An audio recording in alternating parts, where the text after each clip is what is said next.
My question, I have three questions. One on Sudan for both leaders. The situation in Sudan, clearly the focus in relation to the international community, particularly the big countries, is currently on Ukraine. It is up to Africans to find a way to resolve this matter. Did you perhaps discuss in terms of what the AU can do and leaders on the continent can do to ensure that the ceasefire, the one that the SG of the UN has called for and many others, the Russia-Ukraine war, Mr. President Vladimir Ramaphosa, there's this outstanding matter of the warrant of arrest against President Vladimir Putin of the Federation of Russia. And as the chair of the BRICS and the host for the next BRICS summit, have you finalized this matter? Are you going to invite him? Have you gotten a legal advice? How are you going to proceed? And President Gengob, what's your view about this warrant of arrest? Lastly, Mr. President, again, the G7 next month, normally they do invite South Africa. This time around, they've invited the AU. What happened? Thank you. Mr. President. You want me to start? Okay. The situation in the Sudan is most concerning, and in our view, it's a most unnecessary conflict that is underway, and we have called for a ceasefire, an immediate ceasefire, so that that conflict is brought to an end, and it should be subjected to negotiations. And we would be looking to IGAD to give the lead in this matter, so that IGAD together with the AU should immediately, as they are, be seized with this matter to ensure the safety of life, to ensure that there's a ceasefire and an immediate process of negotiations. It's clearly and truly not necessary for two armed forces in one country to be engaging in a conflict that could soon grow to be a civil war that could engulf the entire country. That should be avoided, and if there is a place where the guns must be silenced, it is in the Sudan right now, and that is why we're calling for the ceasefire. When it comes to BRICS, we, as the chair of BRICS, naturally we issue invitations to all the BRICS members rather, and obviously they will themselves indicate whether they're able to come or not. We have noted what the ICC has said in relation to President Putin, and we ourselves are still discussing this matter. Your question was whether we have finalized our position or not. It is a matter that is still under consideration. We await all the BRICS members to indicate whether they are coming or not. So your question is much too early, and the matter is still being discussed. With regard to the G7, Japan is the convener of the G7, and as you correctly say, we often are invited to G7 meetings, and it is really the host's decision on who to invite to G7 meetings, and it so happens that we often are the only country on the African continent that's invited, and this time they've invited the AU chair. And we, as South Africa, are very pleased because that gives recognition to our continent. And we don't have any quarrel with that.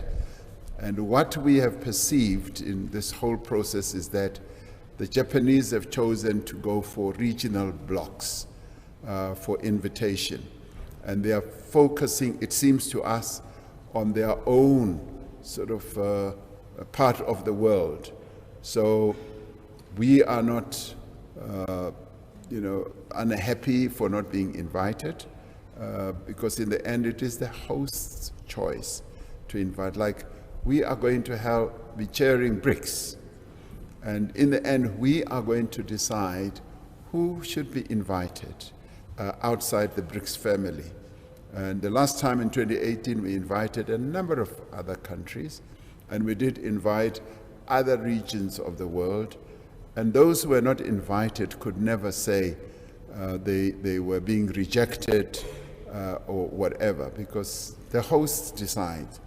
And when the host decides, they are focusing on whatever objectives that they want to meet. So we are not feeling disappointed, but we are pleased that the AU chair has been invited, and we are in full support of that. Thank you. For me, both on Sudan and Ukraine, firstly, I would say that when diplomacy fails, when dialogue is not pursued, countries go to war. Then I would add, one doesn't make peace with a friend, or you make peace with your enemies. So in both cases, it will not be us from outside who will solve the problems. If dialogue cannot be pursued, in any case, Sudan, terrible situation in Sudan, out of the blue, people are fighting. What happened? Sometimes also exclusivity spells conflict, I say. Inclusivity spells harmony. So if some group or person feels excluded, you are going to have war. So we don't actually know what caused this war of two generals in Sudan. But issue has been handled by other institutions. We just say that talk to one another. It's not outsiders that are going to make peace. You talk to an enemy. You talk to a person, for instance, you are disagreeing with, so that way you can find solutions. Outsiders can facilitate. It will be two warring parties to come and hold hands. Same with Ukraine. Instead of de-escalating the situation, most Western countries want to escalate it. And we're going to say, we from outside cannot solve the problem. It's a serious situation, it's affecting us, but the United Nations is there. It's there because people must talk. When there is a crisis, it would be good that facilitators can be there to bring them to the conference table. People are suffering, innocent ones, in Ukraine, and that must be stopped. And all of us must urge the parties that that should be brought to end.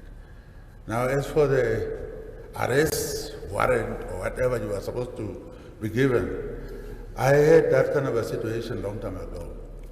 And I was with the American Secretary of State, Mrs. Clinton, that time. And she was so eager attacking Kenya and trying to take these people to the International Criminal Court. And I asked him, but how come we are not a member of that court? He said, yeah, our courts can handle it. So I said, how about us? So I always believe I don't support International Criminal Court because it was maybe before Namibia's independence. We have our own processes, systems, and institutions. And inside our courts, and they are independent. And if there any crime I'll commit, I'll be tried in Namibia, not in International Criminal Court. Americans are not members of that court. Why not? They said they have their own institutions. So Kofi Annan was very angry with me because it was said Africans asked for that court. And I said maybe they didn't have institutions that time. Now that they have it, I have it, why must I be forced to be there? So definitely, unless we have our own institutions, how after independence, we must still go to colonial situations to be tried somewhere else. So South Africa has to decide whether they're going to not invite Putin. It's a very difficult situation. Why only in South Africa? Other time we were here, it was Al-Bazir. What is it? Al-Bashir. Yeah, same thing. So they are targeting you. Huh? Yes.